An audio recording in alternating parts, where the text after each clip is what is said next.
안녕하십니까. 이제 우리 2017년 제3기 작년 교과 시간이 다시 시작되었습니다.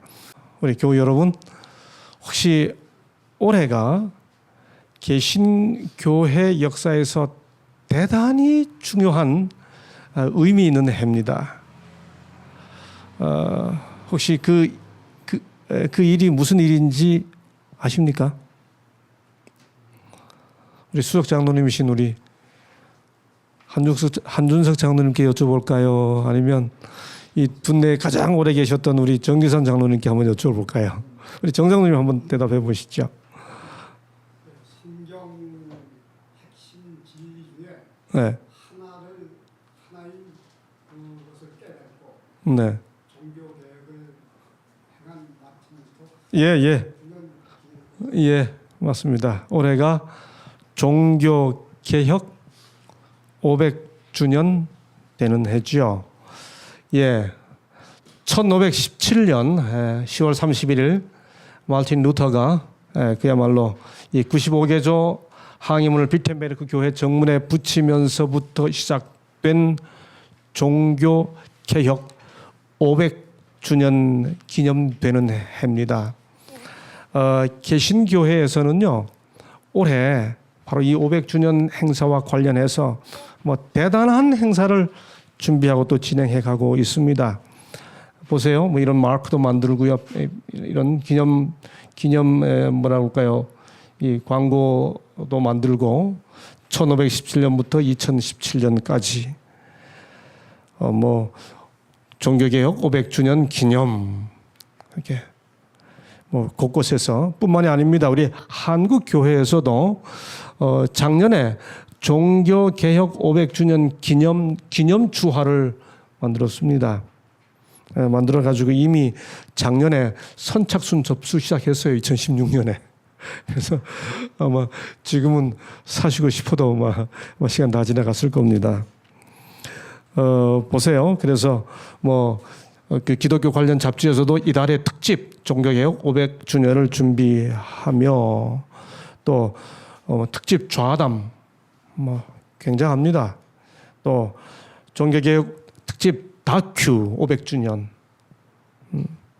또 교회 음악으로 하는 종교개혁 500주년 기념 여기 보세요. 세미나 500주년 기념 세미나, 500주년 기념 세미나, 500주년 대담, 공동 학술 대회, 이게 다 다른 행사들입니다.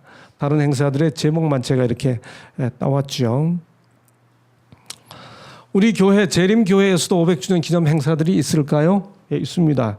그 중에 하나가 500주년 기념 종교개혁과 남은 자라고 해서 한 합회에서 500주년 기념 그 종교개혁 현지 일종의 탐사. 그래서 그 종교개혁 탐사 그 현장 방문입니다. 그래서 이탈리아, 스위스, 프랑스, 독일, 바티칸 이런 지역들을 직접 방문하면서 종교개혁 현장을 살펴보는 행사도 갖고요. 또 이거는 여기 우리 대충의 로고가 있죠. 우리 교회 로고가 있죠. 네, 그래서 이 젊은이들을 위한 어떤 500주년 기념 설교 대회 이런 행사들이 우리 본 교회에서도 진행되고 있습니다.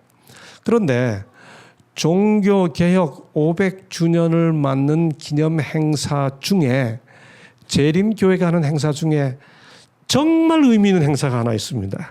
그게 뭘까요?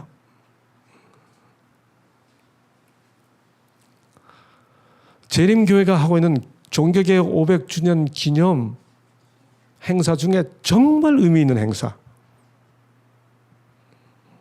여러분, 종교개혁은 성경 연구로부터 시작이 됐죠. 정말 기념 있는 행사가 뭔가? 그게 바로 2017년 제3기 안교 교과 공부입니다. 그게 갈라디아서 연구예요. 이거보다 더 의미 있는 500주년이 없습니다. 종교개혁 500주년은. 이거야말로 정말 의미 있는 일입니다.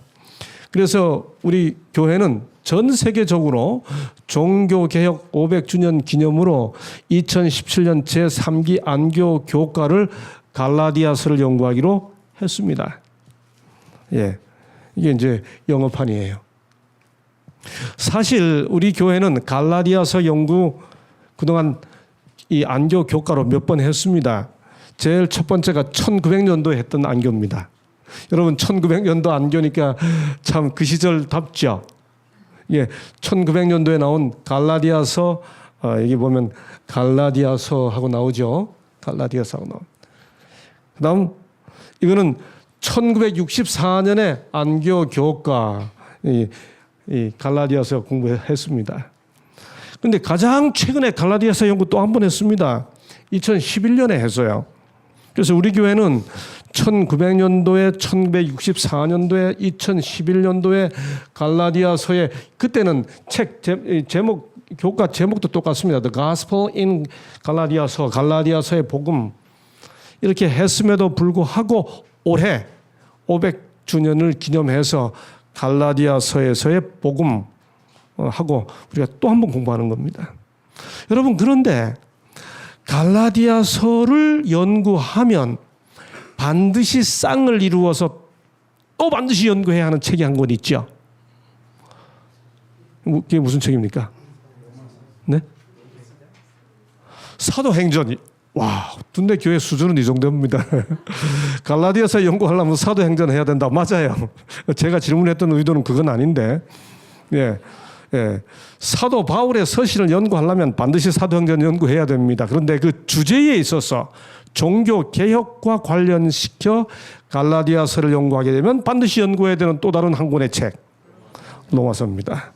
그래서 우리 교회는 종교개혁 500주년을 기념해서 제4기 안교 교과 주제도 로마서로 정했습니다. 3기를 이어서 3기에는 갈라디아서, 4기는 로마서. 와, 우리는 이 2017년 제3기와 4기에 갈라디아서와 로마서를 통해 종교개혁, 전 세계를 달구었던 그 개혁의 정신을 다시 한번 말씀 속에서 찾아볼 수 있는 특권을 갖게 된 것이죠. 역시 우리가 로마서도 그동안 공부했었습니다. 여기 로마서에 나타난 구속이라고 하는 제목으로 우리가 2010 몇 년도입니까? 예, 우리 이미 교과를 공부했었습니다. 그러나 종교개혁을 맞아서 올해 한 번 더 공부하는 거죠. 자, 마르틴 루터의 종교개혁이라고 말하면 한마디로 우리가 흔히 줄여서 하는 것처럼 의인은 믿음으로 말미암아 살리라. 다 함께 한번 읽어볼까요? 시작. 의인은 믿음으로 살리라. 의인은 믿음으로 혹은 믿음으로 말미암아 살리라. 자, 이 의인은 믿음으로 말미암아 살리라 혹은 의인은 믿음으로 살리라라고 하는 이 구절은 구약의 하박국 2장에 나옵니다. 그런데 하박국 2장에 나오는 이 구절을 신약에서 3번 인용하고 있어요. 신약에 이 구절이 꼭 3번 나옵니다. 그게 로마서 1장 17절 의인은 믿음으로 살리라. 히브리 10장 38절에 의인은 믿음으로 살리라. 갈라디아 3장 11절에 의인은 믿음으로 말미암아 살리라. 이렇게 번역되어 있습니다. 조금 센스가 있는 분들에게 한번 읽어주시겠어요? 라고 부탁드리면 빨갛게 돼 있는, 강조되어 있는 부분을 조금 목소리 높여 읽습니다. 그래서 로마서 1장 17절을 읽을 때는 의인은 믿음으로 살리라 이렇게 하고, 히브리 10장 38절은 의인은 믿음으로 살리라. 갈라디아 3장 11절 읽을 때는 의인은 믿음으로 살리라. 제가 왜 이렇게 구분해 놨을까요? 똑같은 구절이지만은 이 구절이 인용된 본문 속에서 강조점은 로마서 1장 17절은 의인에 있어요. 의롭게 되는 게 뭘까에 강조점이 있고, 히브리 10장 38절은 믿음으로 할 때 그 믿음이 뭔지를 설명해 줍니다. 여러분 히브리 10장을 읽어보면 히브리 10장 38절 38절에 이어 39절에 보면 그러므로 우리는 뒤로 물러가 침륜에 빠질 자가 아니요 믿음으로 말미암아 하고 말한 다음에 11장 건너가서 그 유명한 무슨 장? 믿음장을 설명해 줘요. 그래서 히브리 10장 38절은 믿음으로 말미암아 살리라라고 말한 다음에 믿음이 뭔가 하면 하고 11장에서 설명해 주는 겁니다. 갈라디아 3장 11절은 믿음으로 살아요. 이게 죽은 자가 아니에요. 우리는 생명을 가진 자예요. 그래서 이 의인은 믿음으로 말미암아 살리라라고 하는 이 구절이 로마서, 히브리서, 갈라디아 3장에 나오기 때문에 이름하여 이 세 권의 책을 믿음으로 말미암는 의에 관한 3부작 이렇게 부릅니다. 그런 의미에서 올해 이 종교개혁 500주년 기념에 갈라디아서를 하기 시작하고 그다음에 로마서를 연구하기 시작한 것은 정말 적절하죠. 글쎄요, 제 생각에 조금 아쉬운 거는 기왕이면 2기쯤에 갈라디아서 연구하고 3기에 뭐 로마서를 하면 그다음에 4기에는 히브리서 11장을 연구했으면 참 이게 아주 딱 아기가 맞을 뻔했는데 모르겠습니다. 이게 믿음으로 말미암는 이 3부작이라고 이야기하면서 갈라디아, 로마서, 히브리서를 흔히 이야기합니다. 우리 그런 의미에서 이제 갈라디아서를 2017년 제3기에 시작하면서 그 의미들을 하나씩 살펴보게 되겠습니다.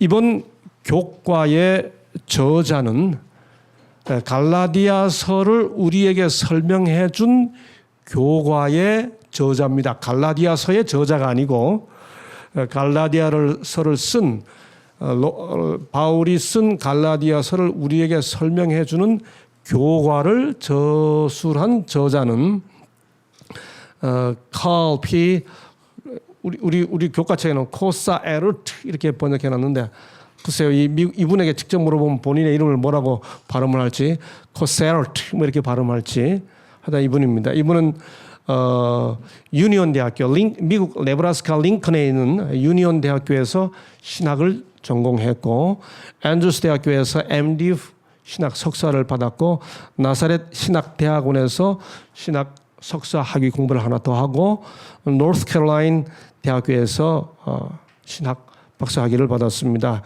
현재 왈라왈라 대학교의 교수이고요. 우리 재림교회 안에 신학자들의 모임이 2개가 있습니다. 하나는 ASRS라고 해서 Adventist Society for Religious Studies, 정확히 번역하면 종교적인 연구를 위한 재림교 학회 뭐 이런 뜻입니다. ASRS가 있고요. 그다음에 ATS가 있습니다.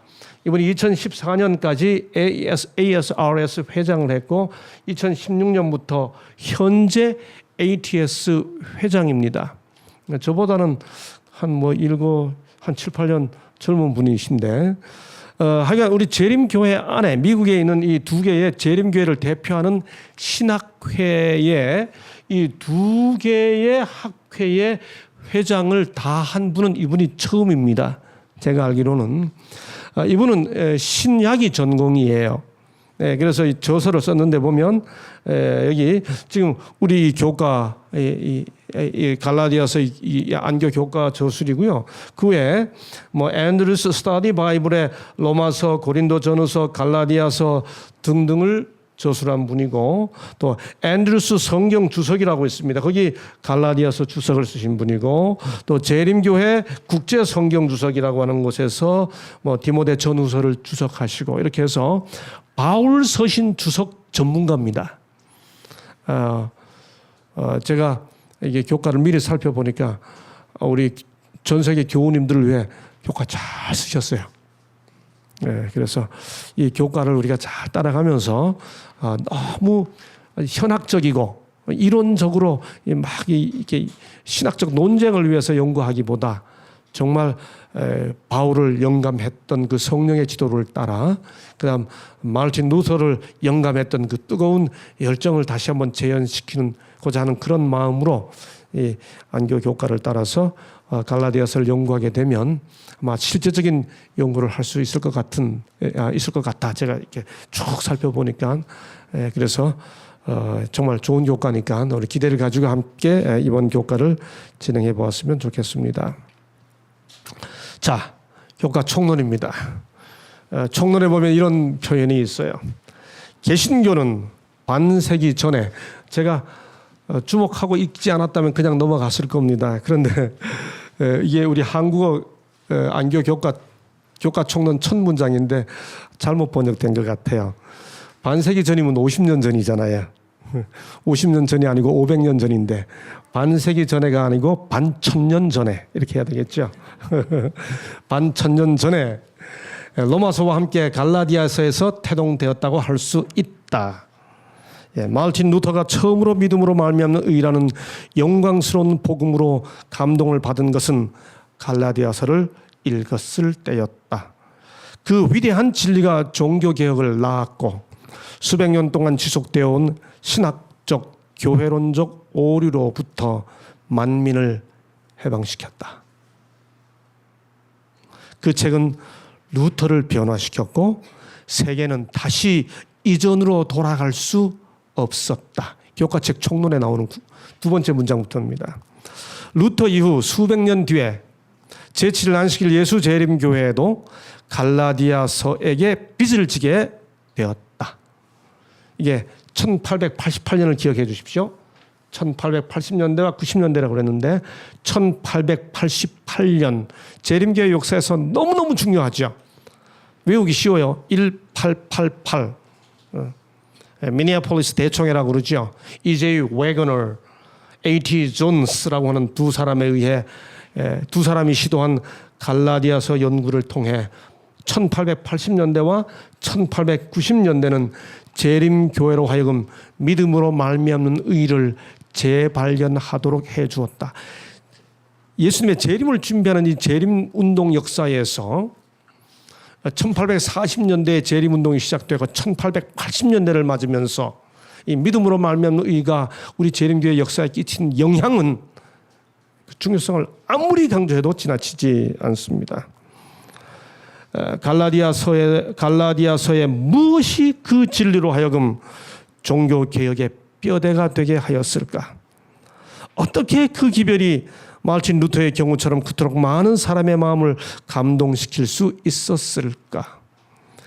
갈라디아서는 여러 중대한 진리들을 성경의 다른 책과 다른 방식으로 기독교인들의 마음에 제시한다.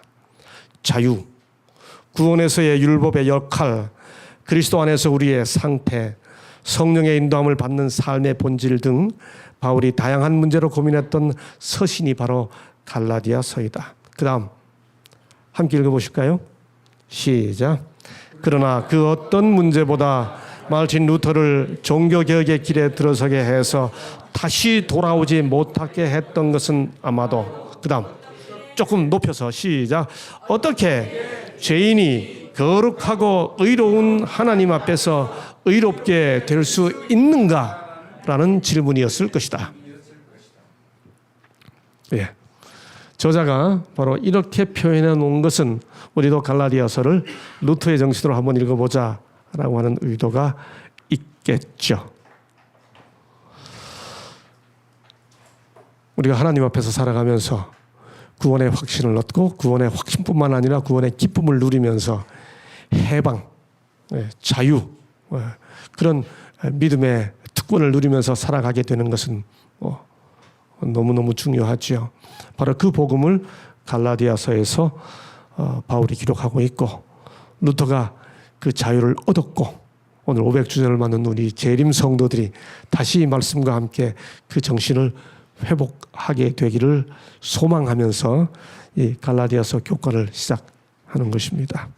한번 해볼까요? 네. 이 둔내 교회에 하나님이 주시는 성령께서 주시는 거룩한 축복이 함께할지어다. 아멘.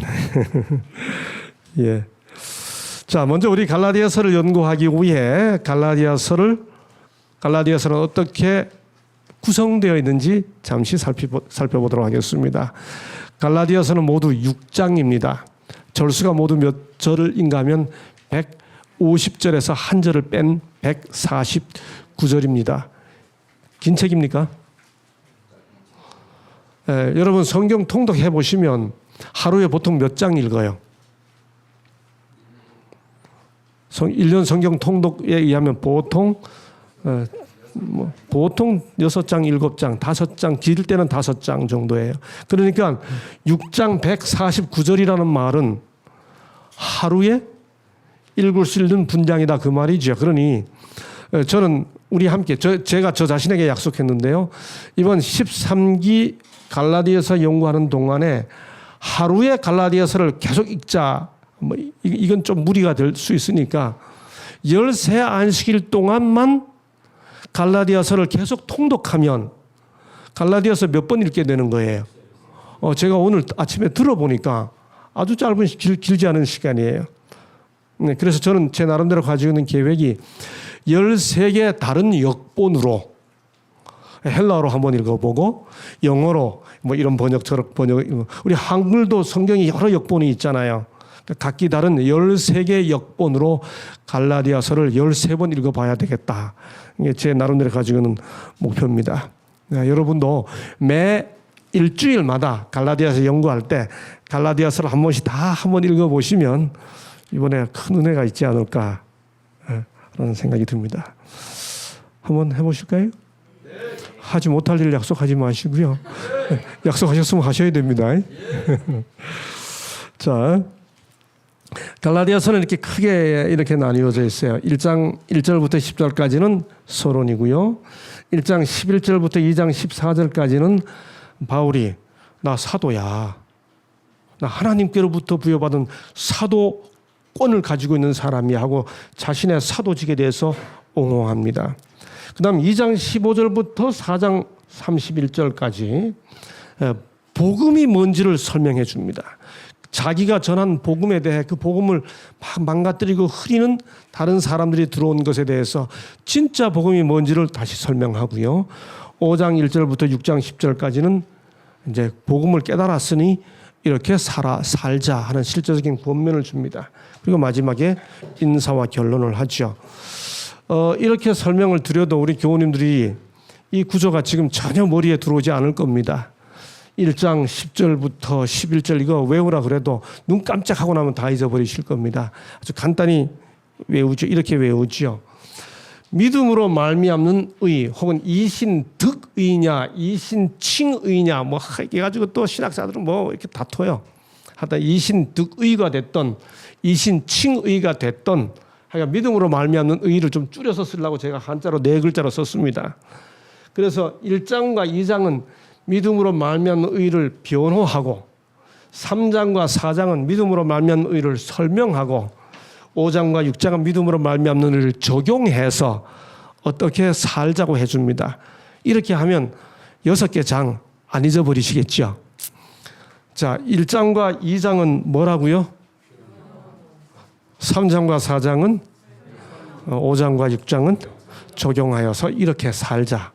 그러고 보니까 갈라디아서 6개 장은 1, 2장, 3, 4장, 5, 6장에서 변호하고 설명하고 적용하면서 우리에게 다 가르쳐주고 있죠.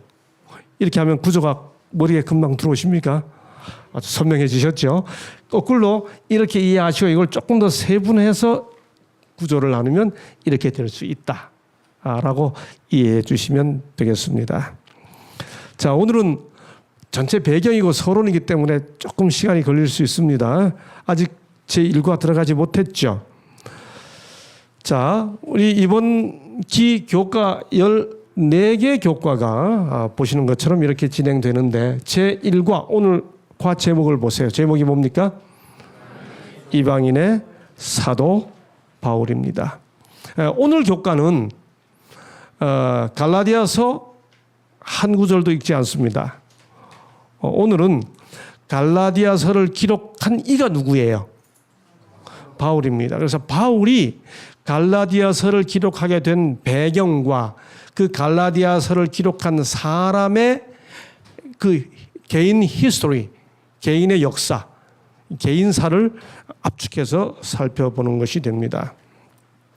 사실 갈라디아서는 굉장히 중요해요. 우리가 사도행전을 읽어보고 바울 서신을 읽어봐도 바울의 개인의 그 인생이 어떻게 쫙 전개되는지 정확한 연대를 정하는 게 굉장히 어렵습니다. 그래서 이 신약 학자들도 이 바울의 연대기 구성하는데 굉장히 어려워합니다. 그럼에도 불구하고 갈라디아서는 바울의 연대기를 구성하는데 굉장히 중요한 정보를 줍니다. 1장 1절부터 16절까지면 바울이 자기가 회심한 이야기를 하고요. 그 다음에 1장 16절부터 17절에 보면 자기가 회심한 직후에 곧바로 예루살렘에 가지 않고 3년 동안 아라비아에 가 있었다는 이야기가 1장 16절에 나옵니다. 그 다음에 예루살렘을 방문했다. 그 다음에 1장 21절, 2장 1절에서 어떻게 전도 여행했다. 이 갈라디아서가 있기 때문에 바울의 인생이 어떤 순서로 진행돼 갔는지를 이해하는데 굉장히 중요한 정보가 이 갈라디아서에 담겨 있습니다. 이제 앞으로 우리가 이 전체 교과를 진행해 가면서 아마도 이런 내용도 조금씩 언급되지 않을까 생각합니다. 자, 그러면 오늘은 제1과 이방인의 사도 바울이라고 하는 제목으로 자, 요일별 소재입니다. 그리스도인들의 박해자, 사울의 회심, 다메섹으로 간 사울, 이방인에게 전파된 복음, 교회 내의 갈등. 바로 이 5개 순서가 갈라디아서를 기록한 바울이라는 사람의 개인 역사입니다. 요것 하나하나를 살펴보는 시간이 오늘 제1과 내용이 되겠습니다. 자, 사도행전 7장 57절. 성경에서 바울, 즉 원래 이름이 사울이죠. 사울이란 사람의 이름이 맨 처음 언급되는 순간입니다. 함께 읽겠습니다. 시작. 저희가 큰 소리를 지르며 귀를 막고 이 힘으로 의인에게 달리게 관전성 왕에게 미치고 불로 지시에 증인들이 옷을 벗어 사울이라는 청년의 발에 됐습니다. 초대교회 핍박이 시작되었죠. 스데반 집사가 복음을 전하기 시작하자 그 복음을 싫어하는 사람들이 스데반을 돌로 쳐 죽이는 유명한 사건입니다. 자, 그런데 이 사람들이 스데반을 돌로 칠 때 증인들이 옷을 벗어 사울이라 하는 청년의 발 앞에 두니라. 왜 사울 앞에 옷을 벗어 두었을까요? 이게 무슨 뜻일까요? 이게 굉장히 이 핍박을 지금 주도하고 있는 모습일까요? 아직은 이렇게 구경하고 있는 모습일까요? 뭐 다양하게 생각할 수 있을 텐데요. 여하튼 사울이 이때까지는 자기가 돌을 치지 않죠. 자기가 돌을 들어 치지는 않잖아요. 그렇죠? 보고 있는데 사울은 아직 보고 있어요. 그런데 보고 있기 때문에 이게 주도하기 때문에 원래 그 모든 걸 주도하는 사람은 행동 안 하잖아요. 다 시켜놓고 자기는 가만히 서 있을 수 있죠. 뭐 그런 뜻인지 아니면 아직은 사울이 구경만 하고 있는 차원인지 교과책을 보면 교과 해설은 아직은 스데반 순교 단계에서는 사울이 아주 적극적으로 핍박에 참여하지는 않았다는 방식으로 설명해주고 있습니다. 그런데 7장을 건너 8장에 와보면 사울이 다시 한번 언급되는데 사울이 그의 죽임 당함을 뭐 하더라? 만약에 우리 교과책 설명대로 이게 아직 참여하지 않고 있었다 그러면 스데반이 죽고 증언하는 모습을 보면서 사울이 오히려 그 모습을 보고 더 증오심이 불타올랐다고 하는 것으로 이해할 수 있겠죠. 야, 정말 이해 안 되겠네. 정말 죽어가면서까지 얘 반성 안 하네. 이렇게 생각했을 수 있죠. 그래서 그의 죽임 당함을 뭐 하더라? 마땅히 여기더라. 그 다음에 보니까 사울이 교회를 그 다음에 뭐 할세? 잔멸할세. 이 잔멸이 뭔가요? 예? 완전히 잔멸할세. 이 잔멸할세라는 말을 우리 교과 저자는 특별히 설명해 줍니다. 자, 여하튼 이 사울이라는 사람은 어떤 사람인가? 사도행전 9장 11절에 보면 다소 출신이에요.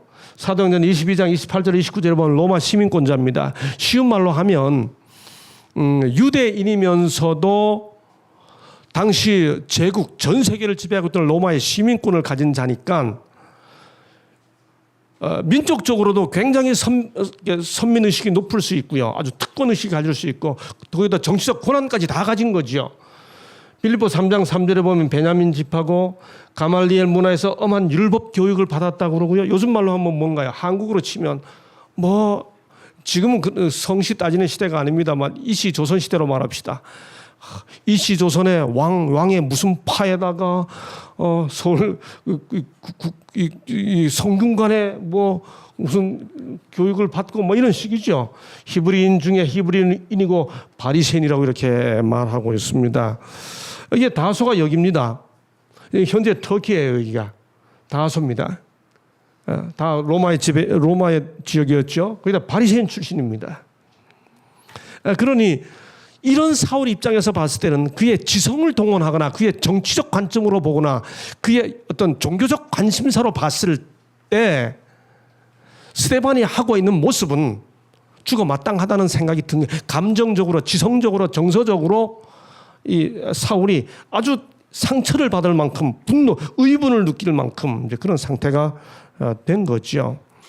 그래서 이제 사울의 기독교 박해가 사도행전에 이어지죠. 분명히 사도행전 6장 3절 6절에 보면 그 기독교 이 스데반은 7 집사 중에 한 명이었죠.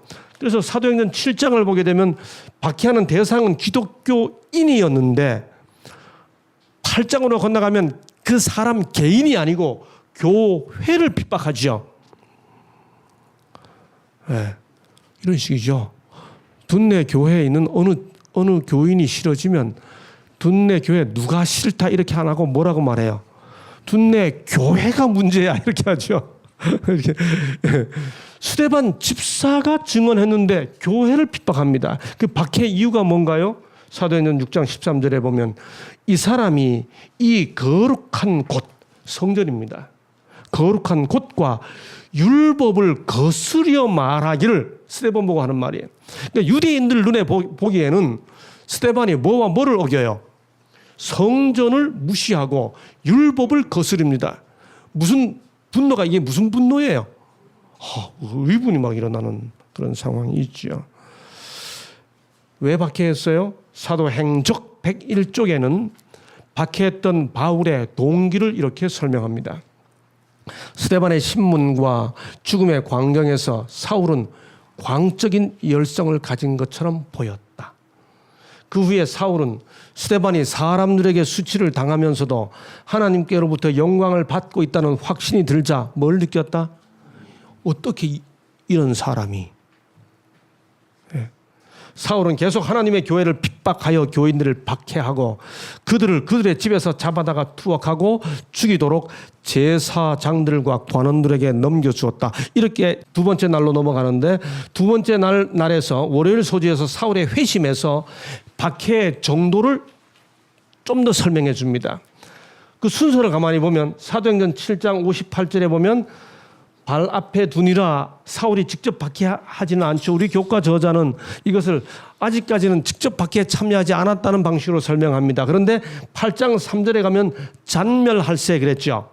요 잔멸할세라는 요 말을 헬라어로 읽어보면 요 헬라어로 번역된 요 단어가 구약을 헬라어로 번역했을 때 시편 80편 13절에 나오는 멧돼지가 막 돌아다니면서 충동적이고 파괴하는 그런 행위를 묘사할 때 사용되는 단어와 똑같은 단어다. 다시 말해 바울이 교회를 잔멸하는 그 모습이 멧돼지가 산을 막 돌아다니면서 짐승들하고 싸우는 그 모습하고 똑같아. 이렇게 설명해 주고 있는 겁니다. 사울의 분노가 이해되지요? 뭘 생각하면 돼요? 멧돼지 생각하면 됩니다. 저는 둔내에 와 살면서 멧돼지 소리 벌써 여러 번 들었어요. 어젯밤에도 바로 집 뒤에서 꽉 소리가 나요. 멧돼지 소리죠. 이게 막 멀어지더라고요.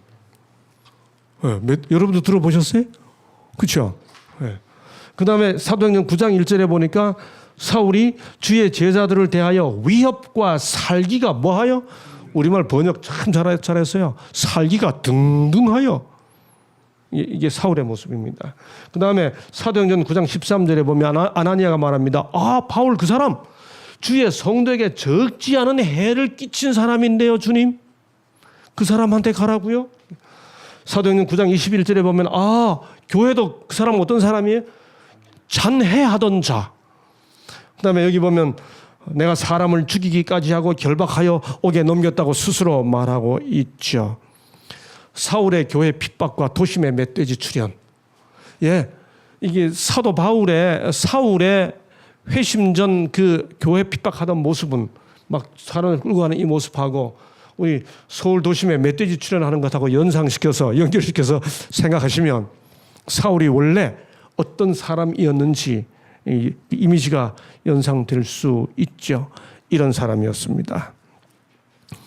그런데 이렇게 멧돼지처럼 또 사람 잡으려고 다메섹으로 가다가 그 다메섹 도상에서 주님을 만나죠. 사도행전에 보면 이 사울이 주님을 만나서 회심하게 된 사실을 전하는 본문이 3번 나옵니다. 사도행전 9장, 사도행전 22장, 사도행전 26장 3번 나와요. 오늘은 이 3번의 사울의 회개를 전해주는 3개의 본문을 자세히 살펴보지는 않겠습니다. 그런데 이 3개의 본문을 다 읽으면서 우리가 생각해 봐야 하는 것은 이것입니다. 사도행전 9장 4절에 보면 사울아 사울아 내가 어찌하여 누굴 핍박하느냐. 사울이 예수님을 핍박한 적 없죠. 교회를 핍박했죠.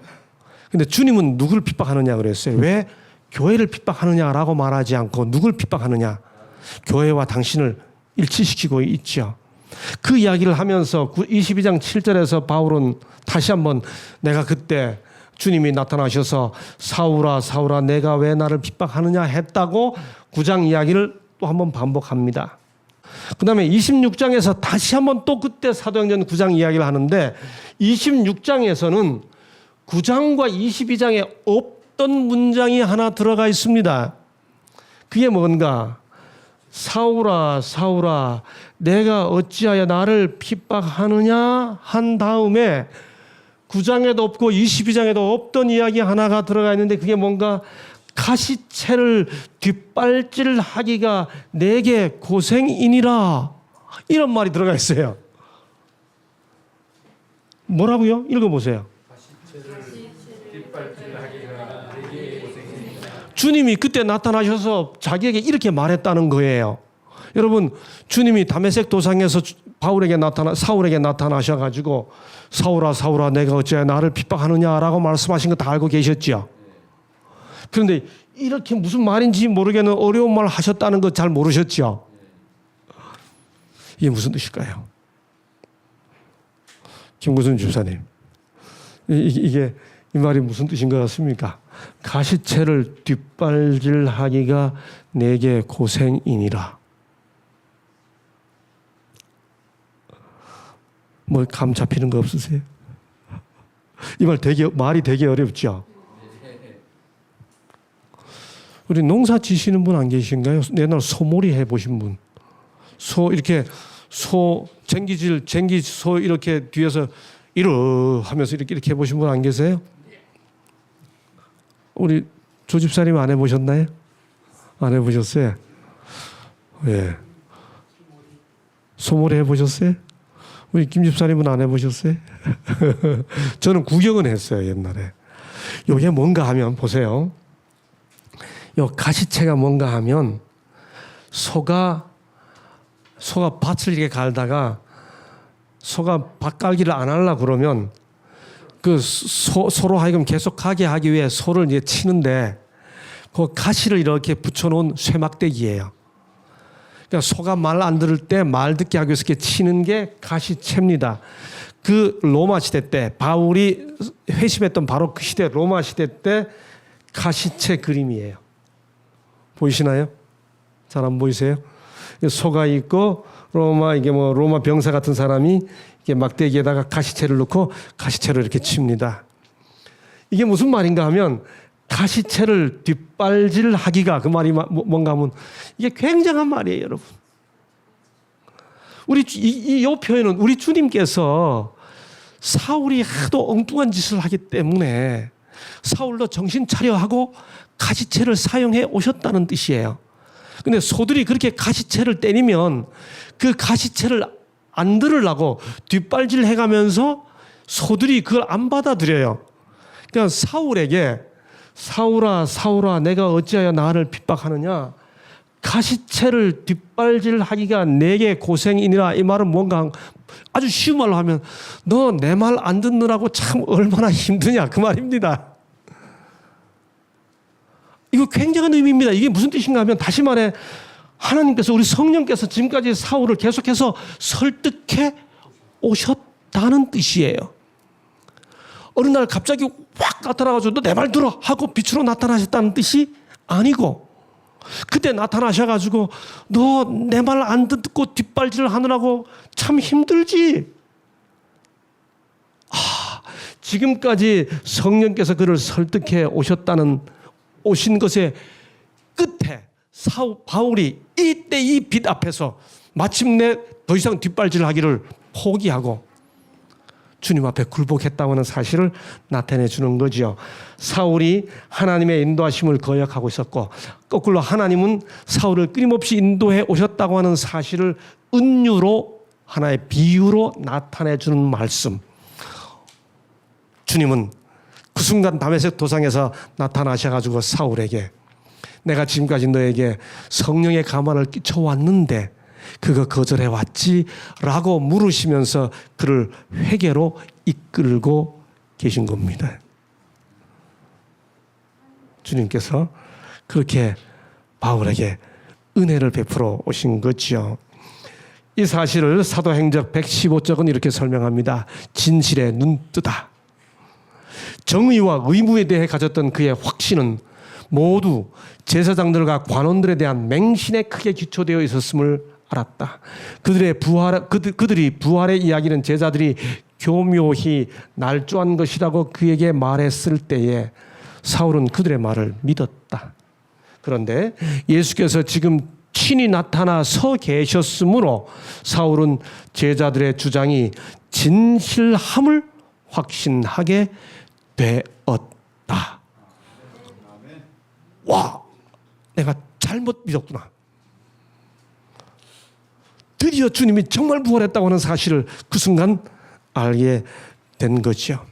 여러분, 그렇게 해서 바울은 다메섹 도상에서 다메섹으로 가는 길에서 주님을 만난 다음에 그 다음에 어떻게 됐나요? 그 다음 이야기가 사도행전 9장에 있죠. 그 다음은 과정이기 때문에 제가 빨리 넘어가겠습니다. 사도행전 9장을 읽어보게 되면 바울은 아직은 사울이죠. 다메섹의 유다라는 사람 집에 갑니다. 거기 가서 3일 동안 식음을 전폐하고 기도합니다. 그 이야기가 9장 11절에 보면 이렇게 기도하고 있을 때 하나님께서 아나니아에게 나타나시죠. 그리고 아나니아에게 지시하십니다. 직가, 똑바로 직선으로 된 거리 그 뜻입니다. 직가라 하는 거리로 가서 유다 집에서 다소 사람 사울이라 하는 자를 찾으라. 저가 기도하는 중이다 하고 아나니아를 보냅니다. 여러분, 이렇게 다메섹에 가서 유다 집에 들어가 있을 때 이때 사울은 식음을 전폐하고 기도하고 있었고요. 거기다가 뭐까지 못했나요? 눈을 못 뜨고 있었죠. 아나니아가 이 말을 듣고 그가 예루살렘에서 주의 성도에게 적지 않은 해를 끼쳤다 하더니 여기서도 주의 이름을 부르는 모든 자를 결박할 권세를 대제사장들에게 받았나이다. 아나니아도 사울을 두려워하지요. 그러자 주님이 말합니다. 기억절이죠. 이날 우리가 기억해야 할 구절입니다. 함께 읽습니다. 시작. 가라, 이 사람은 내 이름을 이방인과 임금들과 이스라엘 자손들 앞에서 전하기 위하여 택한 나의 그릇이라. 주님이 택했습니다. 기억절입니다. 이 말을 듣고 아나니아가 바울에게 갔죠. 가서 뭐라 불러요? 와, 그렇게 피하고 싶은 사람, 이름만 들어도 벌벌 떨리는 사람을 주님께서 딱 말씀해 주셨기 때문에 뭐라 불러요? 형제여. 아나니아도 참 대단한 사람이죠. 사울아, 주 곧 내가 오는 길에서 나타나시던 예수께서 나를 보내어 너로 다시 보게 하시고 성령으로 충만하게 하신다 하고 말하죠. 그리고 기도하죠. 사울의 눈에서 비늘 같은 것이 벗어서 다시 보게 된지라. 일어나 뭘 받고? 여러분, 바울도 침례 받았어요, 안 받았어요? 바울도 침례받았어요. 이때 침례받았습니다. 침례를 받고 음식을 먹습니다. 이렇게 다메섹으로 가죠. 간 다음에 눈이 나니까 곧바로 한 일이 뭐예요? 여기 보니까 즉시로. 여러분, 그래서 우리가 이지화 씨 그런 말씀하셨죠. 정말 복음을 깨달은 자가 보이는 가장 첫 번째 반응이 뭐예요? 즉시로 나누는 거라고 그랬죠. 즉시로 각 회당에서 예수의 하나님의 아들이심을 전파하니 합니다. 이렇게 하니까 사람들이 어떻게 했을까요? 다 놀라 말하되 이 사람이 예루살렘에서 이 이름 부르는 사람을 잔해하던 자가 아니냐. 놀랬죠. 유대인들이 가만히 보니까 진짜거든요.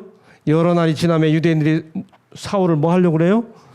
죽이려고 하니까 이번에는 누가 사울을 도와요? 교인들이 돕습니다. 밤에 광주리에 담아가지고 다메섹에서 이렇게 풀어서 보내주죠. 바울이 진짜 회심한 것입니다. 그는 그의 과거의 경험을 조용히 회고하였고 완전히 회개하였다. 그는 그의 회개가 간합되어 그의 죄가 용서받았음을 알 때까지 마음을 다하여 쉬지 아니하고 하나님을 찾았다. 그는 예수께서 장차 그의 봉사에 그와 함께 하신다는 보증을 얻기를 갈망하였다. 이후에 바울은 이제 단지 유대인들에게 복음을 전하는 사람이 아니라 이방인들에게 복음을 전하죠. 사도행전 8장에 보면 예루살렘 교회의 핍박이 시작됩니다. 예수께서 승천하시면서 예루살렘과 유대와 사마리아와 땅 끝까지 이르러 범위가 있죠. 맨 처음에 예루살렘, 두 번째 유대와 사마리아, 세 번째 땅 끝까지인데 이제 예루살렘 교회의 핍박이 시작되면서 신자들이 흩어지죠. 그날에 예루살렘에 있는 교회에 큰 핍박이 나서 사도 외에는 다 유대와 사마리아로, 그러니까 예루살렘과 그다음에 유대와 사마리아 전도가 시작이 되죠. 그렇죠? 그래서 그다음에 세 번째가 뭐예요? 어디예요? 땅 끝까지니까 유대와 사마리아를 넘어 땅 끝까지 가야 되죠. 그래서 여기 사도행전 11장에 보면 흩어진 신자들이 어디까지 갑니까? 안디옥에 갑니다. 안디옥까지 쭉 가죠. 이방 전도가 시작이 되죠. 안디옥에서 교인들이 하나님을 믿기 시작했다는 말을 듣자 아직까지는 모든 교회의 중심이 어디예요? 예루살렘입니다. 그래서 예루살렘 교회에서 바나바를 안디옥으로 보냅니다. 뭔가 제대로 돼 있나 지도하기 위해서 보내죠. 그 다음에 바나바가 안디옥 교회에 갔다가 사울 이야기를 듣고 사울을 다소에 가서 사울을 다시 만나가지고 안디옥으로 데리고 옵니다. 와가지고 안디옥 교회를 가르치죠. 이 안디옥 교회에서 최초로 무슨 이름이 붙여집니까? 네, 사도행전 11장 25절 26절 보세요. 제자들이 안디옥에서 비로소 뭐라? 그리스도인이라 일컬음을 받게 되었더라. 이 안디옥 교회는 어떤 교회였나요? 보세요. 안디옥 교회에 선지자들과 교사들이 있으니 곧 바나바 그랬습니다. 그 다음에 시므온은 아프리카 사람이에요. 출신이. 그 다음에 구레네 사람이죠. 그 다음에 사울, 헤롯의 젖동생이 같은 형제일까 아닐까 이론이 많습니다. 사울은 다소 사람이죠. 그렇죠? 그러니까 안디옥 교회 지도자들이 굉장히 다양한 지방 출신이에요. 쉬운 말로 다인종, 다문화 도시 교회입니다. 다시 말씀드립니다. 안디옥 교회는 다인종, 다문화 도시 교회예요. 이런 특징을 가졌기 때문에 이방 복음 전도를 위한 전초 기지가 될 수 있었죠. 어디 교회예요? 안디옥 교회입니다. 한국 교회가 다인종 다문화 도시 교회화 되어가고 있죠. 안디옥 교회의 사명을 생각해 봐야 합니다. 그래서 우리 교과는 그리스도인 선교봉사 199쪽을 인용해 놓고 있습니다. 이날 공부할 때 외국인에게 전도함. 하나님의 백성들은 하나님의 섭리에 따라서 먼 나라에서 충실히 일해야 하지만 역시 가까이에 있는 도시와 마을과 촌락에 거주하는 여러 민족의 외국인들에 대한 그들의 의무를 수행하여야 한다. 우리 둔내 교회에도 많은 도전을 주는 말씀이죠. 그렇죠? 자, 이렇게 이방 전도가 시작이 되면서 이방인들이 교회에 들어오기 시작하자 교회 내 갈등이 일어나기 시작합니다. 교회가 이방인들을 과연 어떻게 받아들여야 할까?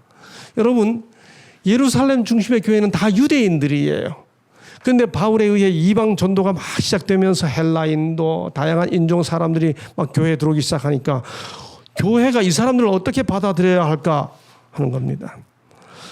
여러분, 베드로가 처음에 복음 전도할 때 다른 이방인들이 교회 들어오는 걸 좋아했을까요? 베드로 안 좋아했어요. 안 좋아했다는 유명한 이야기가 환상 중에 음식 내려오는 이야기죠. 베드로도 속되고 깨끗이 아니한 물건을 내가 먹지 못하겠습니다. 이거 쉬운 말로 뭐예요? 이방인들 교회 받아들이면 안 됩니다. 주님께서 뭐라 말씀하셨어요? 하나님께서 깨끗게 하신 것을 내가 속되다 하지 말라 말씀하셨죠. 또 이방인에게 성령이 내렸어요. 자, 그런데 예루살렘 사람들은, 예루살렘 교회 교인들은 뭐라 그러나요? 유대에 있는 사도들과 형제들이 이방인들도 하나님 말씀을 받았다함을 들었더니 베드로가 예루살렘에 올라갔을 때 할례자들이 hir난하여 가로되 내가 무할례자의 집에 들어가 함께 먹었다 하니, 베드로도 처음에 안 받아들이려고 그랬는데 그걸 받아들였더니 예루살렘 교회에 있는 할례자들이 베드로를 이방인 받아들였다고.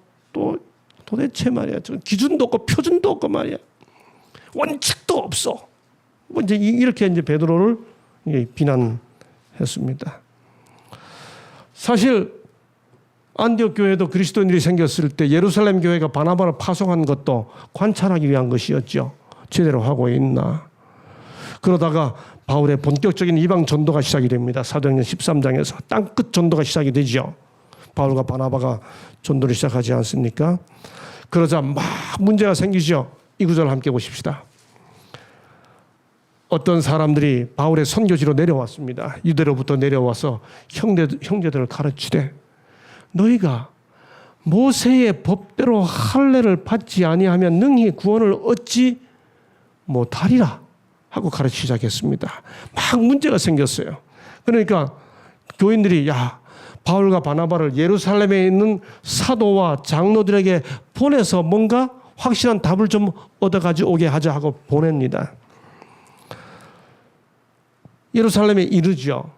그래서 교회와 사도와 장로들에게 영접을 받고 하나님이 자기들과 함께 계셔서 행하신 모든 일을 말하며 바리새파 중에 믿는 어떤 사람들이 일어나서 뭐라고 말합니까?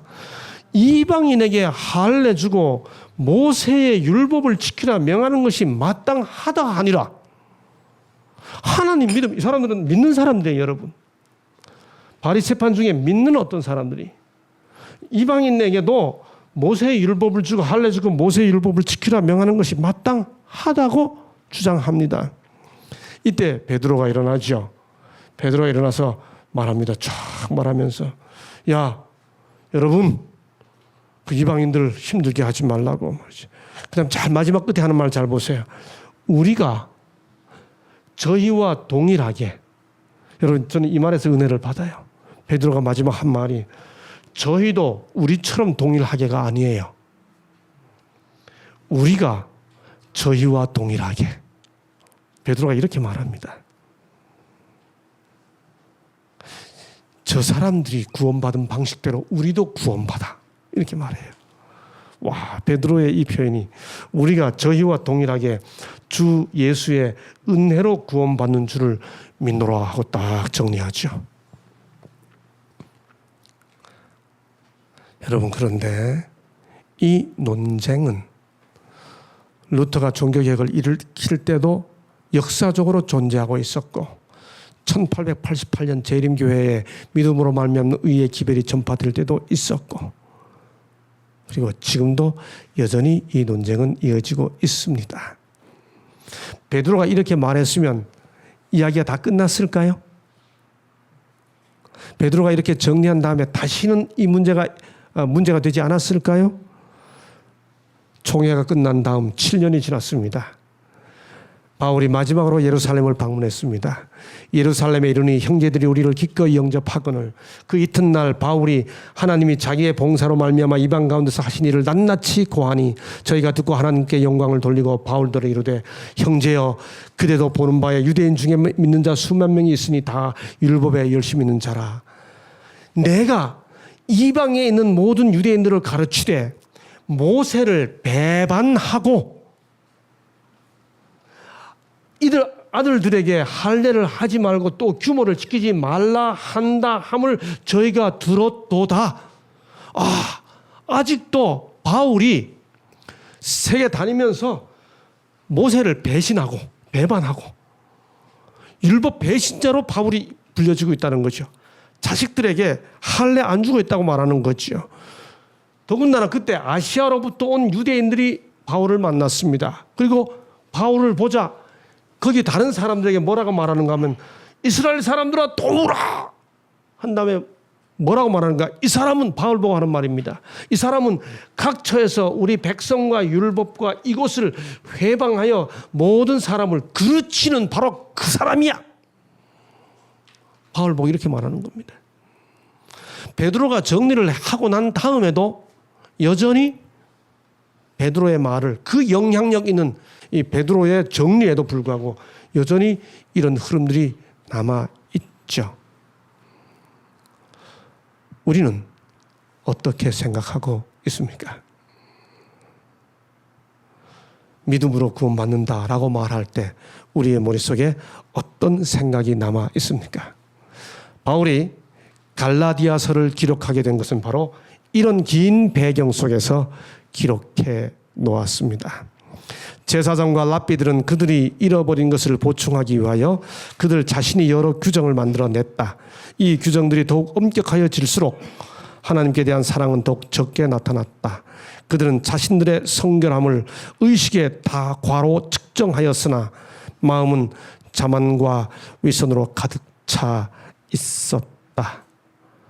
무언가를 하나씩 더 지킨다는 생각이 우리 속에 있으면서 믿음으로 구원받는 해방과 기쁨이 사라져가고 있지는 않는지. 바울을 회심시켰던 예수의 은혜. 그래서 그가 기록했던 갈라디아서, 루터를 충동했던 루터를 뜨겁게 했던 갈라디아서, 그것이 종교의 500주년을 맞아서 전 세계적으로 다시 갈라디아서와 로마서를 연구하게 된 재림교회 성도들의 마음을 다시 뜨겁게 하게 되기를 기대해 마지 않습니다. 마지막 금요일 더 깊은 연구를 위해 함께 읽고 마치도록 하겠습니다. 바울은 전에 열렬한 유대교의 옹호자요 예수의 제자들을 박해하는데 지칠 줄을 모르는 사람으로 알려졌었다. 그는 용기, 자립적인 정신, 끈기, 재능과 훈련 등을 요구하는 일 등 거의 어떠한 일에도 종사할 수 있었다. 그는 그의 논리에는 비범한 명석함이 있었고 그의 풍자는 상대를 꼼짝 못하게 하였다. 그런데 이제 유대인들은 특출하게 전도 유망한 이 젊은이가 전에 박해하던 사람들과 연합할 뿐만 아니라 담대히 예수의 이름으로 전도하는 것을 보았다. 주께서는 다소 사람 사울을 다메섹 도상에서 쉽게 죽이실 수 있었다. 그리하였었다라면 박해의 세력은 크게 그 힘을 잃었을 것이다. 그러나 하나님께서는 당신의 섭리로 사울의 생명을 아끼셨을 뿐 아니라 회개시킴으로 그 용사를 적진으로부터 그리스도의 편으로 옮기셨다. 단호한 목적과 불효불굴의 용기를 가진 웅변가요 통렬한 비평가인 바울은 초기 교회가 필요로 한 모든 자격을 구비하고 있었다. 어떤 사람들은요, 배울 필요 없어 이렇게 말해요. 여러분, 하나님께서 베드로 같은 사람을 쓰지 않으셨나라고 말씀하시는데 기억하십시오.